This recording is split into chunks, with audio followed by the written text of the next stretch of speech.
मैंने भी है ना एक्चुअली अपना एक कह सकते हैं प्रोफेशन चेंज किया। तो जब मैंने प्रोफेशन चेंज किया, कुछ मेरे फ्रेंड सर्कल या कुछ मेरे जो नज़दीक लोग थे, मैंने उनसे एडवाइस ली कि भाई मैं ना इस लाइन से इस लाइन में जाना चाहता हूँ। लेकिन जब आप एक वेल सेटल्ड हो, आप जॉब कर रहे हो, उसके बाद आपका मन हो नहीं है इधर जॉब, तो मतलब अब एक तरीके से इधर से इधर जाना है, हम उनसे सलाह लेते हैं कि यार ऐसा कर सकते हैं। तो कुछ लोग ऐसे होते हैं नहीं आप जहाँ हो वहीं ठीक हो, या रिस्क है इतना वो सब चीज़ें। तो ऐसे लोग मिले कि नहीं आप कंफर्ट जोन में ठीक हो, अब इधर मत जाओ। वो सर कहे तुम लड़की हो, अब घर में काम करो, पढ़ाई लिखाई करो और अच्छी सी जॉब मिल जाएगी, वो सब करना ठीक है। लेकिन जॉब करके मैं सिर्फ अपना भला कर सकती हूँ ना, अपनी फैमिली को देख सकती हूँ। लेकिन मेरी ख्वाब है दुनिया को देखना, तो वो भी तो एक पहचान बनाना। आप जब भी आप किसी मुल्क में पैदा होते हो, ठीक है, एक तो होता है कि भाई आपने खाना कमाना सबको ऐसा है, लेकिन अगर आप ये सोचते हो कि मुझे अपना फ़र्ज़ निभाना, मुझे एक बेहतर मुकाम तक करके अपना एक पहचान बना के अपने देश का नाम रोशन करना है, तो आपके माइंड सिर्फ वही काम करेगा। फिर आप किसी की तरफ आप समझ ही नहीं पाओगे, आपको लोग क्या बोलते हैं आपको कोई फ़र्क नहीं पड़ेगा। अब मुझे नहीं फ़र्क पड़ा था, मुझे कहते थे बहुत, मतलब मेरे मजाक उड़ाते थे, तो बहुत बार मैं रो भी जाती थी। सो मैंने जब मैं अपने पापा से, पापा कहते थे वो ताकत है, उन्हें कमज़ोरी में मत बदल। अगर तू सोचती है कि कोई कुछ नहीं बोलेगा, लेकिन वो तेरी सब तेरी ताकत है, एक दिन देखना सब ठीक हो जाएगा, बस तुझे अपने ड्रीम तक पहुंचना है। तो यही सोचते। और मैंने काफ़ी, मेरी कोई ऐसे फ्रेंड वगैरह भी नहीं थी, मतलब जो भी है मेरे पापा और मेरी अम्मी, हम अपने आना जाना कहीं भी जाना होता है तो मैं अपने पापा के साथ ही जाती हूँ। अच्छा, जैसे हम थोड़ा कोई काम करते हैं या फिर हम किसी काम को करने में थोड़ा बहुत कामयाब होते हैं, कामयाब होने से पहले जब हम एक कह सकते हैं एक वेले इंसान होते हैं या फिर हम एक स्ट्रगल करते टाइम होता है, उस टाइम पे हमारे साथ कोई होता नहीं है। लेकिन उसके बाद जैसे ही हम थोड़ा सक्सेस हों या हमें लगता है कि हम इस लाइन में एक रिधिम बन गई है, हम उस लाइन में जा रहे हैं, उसके बाद हमारे साथ बहुत सारे लोग जुड़ते हैं।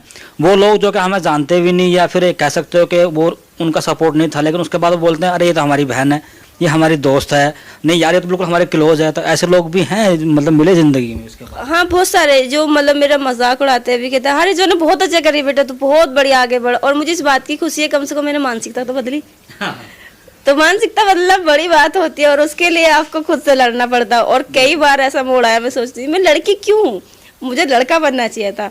लेकिन जब मैंने लड़कियों की देखा कि लड़के इतना ज़्यादा स्ट्रगल करते हैं कि किसी वजह से वो फेल हो जाए, मतलब फेल मतलब रुक जाए, तो उन्हें बहुत ज़्यादा आलोचना का सामना करता पड़ता है। लेकिन मैं तो अल्लाह ठीक है, मैं लड़की हूँ ना, मैं बहादुर हूँ, मुझे करना है। तो मानसिकता जैसे चेंज हुई ना, तो उस बात से मुझे लगा कि अगर मैं उस वक्त इनको जवाब देती तो शायद झगड़ा ही होता था, मेरे कई बार लड़ाई भी होती थी। बिल्कुल। लेकिन अब जैसे जैसे चेंज हो रहा, हालांकि बहुत सारे लोग अभी भी उड़ा देते हैं मेरा मजाक, पर मुझे उससे कोई भी दिक्कत नहीं। जो जिसकी जैसी मानसिकता वो वैसी बात करता है। लेकिन अगर कोई आपके खिलाफ है, खिलाफ इसका मतलब नहीं भाई आपको कोई टारगेट कर रहा है, आपका कोई काम को लेकर आपका मजाक उड़ा रहा है, तो आप उस पर ध्यान नहीं, आप सोचो कि जिस दिन आप बेहतर करेंगे, आप इनके पास जाना मिठाई की लेकर और खुशी से कहना आप सबके सपोर्ट से, भले ही आपने मुझे टॉर्चर किया पर कोई बात नहीं, अल्हम्दुलिल्लाह मैं जीत गई। उन लोगों की लिस्ट बना रखी है, एक दिन मिठाई तो खिलानी है उन लोगों को। हाँ, मैंने लिस्ट नहीं बनाई है, मेरे तो खुद दिल में इतने कैद है वो। मैं तो पापा से कह देती हूँ जल्दी से सब कुछ अल्लाह ठीक कर देना, मिठाई लेके जरूर आऊंगी। और अगर कभी मिल जाए वो, तो ऐसे गुस्से से देखते ओह अब क्या करे, और पहाड़ चढ़ के क्या मिलेगा तुम्हें। मैंने कि मुझे क्या मिलेगा मैं बाद में बताऊंगी, लेकिन जिस दिन पता होगा मिठाई लेकर मैं जरूर आऊंगी। जैसे आपने कहा कि कुछ लोग कहते हैं कि आपको पहाड़ चढ़ के क्या मिलेगा, हाँ। तो वही मैं आपसे सवाल कर रहा हूँ कि इस लाइन में आप अपना फ्यूचर कहाँ पे देखते हैं? मतलब हमारा जो फ्यूचर, देखिए सबसे एक पर्वतारोही के लिए जो एक पहचान मिलती है, हालांकि जो भी एक पर्वतारोही जो होता है उसके लिए हर पहाड़ एक ड्रीम होता है। जैसे कि मुझे किसी भी पहाड़ पे जाना, तो वो मेरा ड्रीम हो गया वहीं से, और मुझे वो जब मेरा कंप्लीट हो जाएगा तो मुझे खुशी होगी। और जब हम वहाँ पर होते हैं तो हमें इस बात की खुशी होगी, यहाँ तक आए, हमारा फतह है, हमारा सपना पूरा हो गया, ठीक है। नीचे आते हैं लोग इज्जत देते हैं, मोहब्बत करते हैं बहुत ज़्यादा, और एक पहचान आपको मिल जाती है, तो वो बहुत बड़ी बात होती है। तो उसी से आपका दूसरा सपना भी जुड़ जाता है। और हम एक पर्वतारोही की पहचान, तो मेरे मानने में जब एवरेस्ट क्लाइम हो जाता है तो उसको सभी एक सामान्य देते हैं, हालांकि और पहाड़ी पर भी सब पे ही देते हैं, लेकिन एवरेस्ट करने के बाद में एक पहचान उसको मिल जाती है बहुत ज़्यादा। अच्छा, जैसे कि अभी हमारे देश का फ़िलहाल जो एक मुद्दा है, देश का भी है और इराक ईरान का भी है, हिजाब को लेके एक मानसिकता कुछ लोगों की अपनी पर्सनल राय है, कुछ लोगों की सोचते हैं कि भी ये हटना चाहिए, कुछ कहते हैं नहीं हटना चाहिए। तो उस चीज़ को लेकर आप क्या कह सकते हो कि आप भी हिजाब पहनते हो?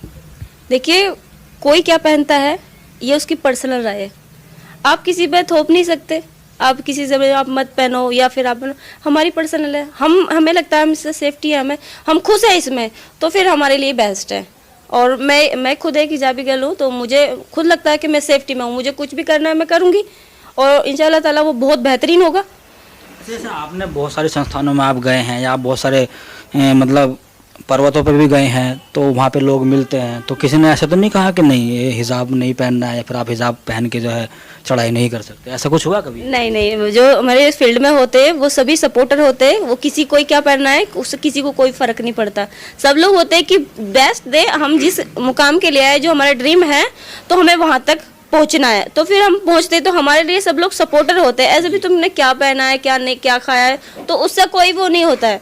मेरे फील्ड में ये बात का शुक्र है कि सब लोग बहुत सपोर्टर होते हैं। ऐसे नहीं भाई कि भाई आप ही आगे जा रहे हो, मैं क्यों नहीं जा सकता, आपने ऐसे क्यों पहना, ऐसा कुछ भी नहीं है। अल्लाह का शुक्र है, सब बहुत अच्छा है। अच्छा, जैसे अब हम जो है कि दूसरा रुख करते हैं इंटरव्यू का। एक्चुअली जैसे कि आपने बहुत सारे पहाड़ चढ़े और उनमें बहुत सारे लोग मिलते हैं, तो एक मतलब क्या प्रोसेस होता है, किस तरीके से आपकी एक टीम बनती है, लोग क्या तैयारी करते हैं पहले, वो सब चीज़ें थोड़ा ब्रीफ में। हाँ देखिए, कई बार क्या होता है कि जब आपको माउंटेनिंग फील्ड में जाना है, तो हम क्या करते हैं, आज के टाइम में फ़ोन है, फ़ोन पे नेट पे अगर देख लेते हैं कि नहीं मुझे भी यही करना है। लेकिन मेरा सबसे पहले यही है, अगर आप किसी भी फील्ड में जा रहे हो तो वहाँ की जानकारी उस व्यक्ति से ज़रूर लेना जो उस फील्ड में है। सारी चीज़ें मिल जाती है गूगल पे, हम पढ़ सकते हैं, लेकिन माउंटेनिंग फील्ड में प्रैक्टिकल करना बहुत ज़रूरी होता है। प्रैक्टिकल ये सारी चीज़ें आपको चलना खुद है, लगभग मतलब सभी चीज़ें प्रैक्टिकली आपको खुद ही करनी है। आपको चलना खुद, अपना सामान खुद उठाना, खाना तुम्हें खुद करना, आपको शेर पे बना के दे देगा, खाना तो खुद ही है ना। सेफ्टी खुद की रखनी है, आपको कैसा माहौल चल रहा है, कैसा माउंटेन फील्ड मतलब कैसा मौसम है, तो उसके अनुसार आपको कपड़े पहनने हैं। तो सारी चीज़ें आपको खुद करनी पड़ेंगी, और खुद में इतना मजबूत होना पड़ेगा, और बर्दाश्त करने की क्षमता बहुत होनी चाहिए। जब आप इस फील्ड में जा रहे हैं, तो अगर किसी भी एक्सपीडिशन पहाड़ को आपको चलना है, तो पहले आपको बेसिक माउंटेनिंग कोर्स करना चाहिए। हमारे ड्यूरेशन कितनी होती है? 1 मंथ का मतलब प्रोसीजर होता है इसका। तो मतलब जैसे हम नॉर्मल कोर्स कॉलेज में करते हैं वहीं पे होता है, फिर पहाड़ों के इलाके में जाके वो कोर्स? इलाके में माउंटेनिंग कोर्स होता है। हाँ, जो मैंने कोर्स किया है वो Jawahar Institute of Mountaineering and Winter Sports, Pahalgam Kashmir से मैंने किया है। और हमारे इंडिया में कई सारे माउंटेनिंग इंस्टीट्यूट है जहाँ से कोर्स आप कर सकते हैं, जैसे नेहरू इंस्टीट्यूट उत्तराखंड में, और दार्जिलिंग में है एक HMI माउंटेनिंग इंस्टीट्यूट, अभिमास माउंटेनिंग इंस्टीट्यूट। कई इंस्टीट्यूट हैं जहाँ से आप माउंटेनिंग कोर्स, अभिमास है, आप यहाँ से कर सकते हैं। आप ऑनलाइन, अभी क्योंकि सारा सिस्टम ऑनलाइन हो गया है, तो आप अप्लाई कर सकते हैं। जैसे वहाँ से सीट कंफर्म होगी, फिर आप जा सकते हैं कोर्स करने के लिए। लेकिन कोर्स में आपको अगर फिटनेस आपकी बहुत अच्छी होनी चाहिए, आपकी जो सहन शक्ति है वो बहुत अच्छी हो, आपको बर्दाश्त करने की बहुत अच्छी ये होनी चाहिए, क्योंकि इस फील्ड में आपको सारी चीज़ें खुद ही करनी पड़ेंगी। क्या क्या परेशानियों का मुकाबला करना होता है एक्चुअली? एक माउंटेनियर के लिए सबसे पहले मौसम। अच्छा। अगर मौसम अच्छा है तो आप उसमें कर सकते हैं। अगर मौसम कई दिन तक खराब होता है तो फिर मुश्किल हो जाता है। कौन सा मौसम मतलब अच्छा होता है आपके लोगों के लिए? पहाड़ों का कोई मौसम नहीं होता। फिर भी जैसे सर्दियों में ज़्यादा बर्फ पड़ती है, गर्मियों में थोड़ा मौसम ठीक होता है उस तरीके से? ना, सर्दियों में भी बारिश होती है, बारिश मतलब स्नोफॉल, बर्फ होती है, और गर्मियों में भी होती है। और सर्दियों के अलग एक्सपीडिशन होते हैं, गर्मियों के अलग होते हैं। जैसे जनवरी, फरवरी, मार्च में आप देखेंगे तो स्कीइंग होगी, क्योंकि स्कीइंग बर्फ पे ही होती है। ठीक है, तो जो भी पहाड़ी क्षेत्र होते हैं वहाँ स्कीइंग करते हैं।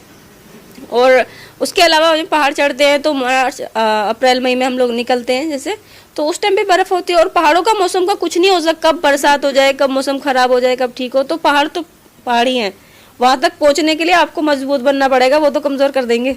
अच्छा,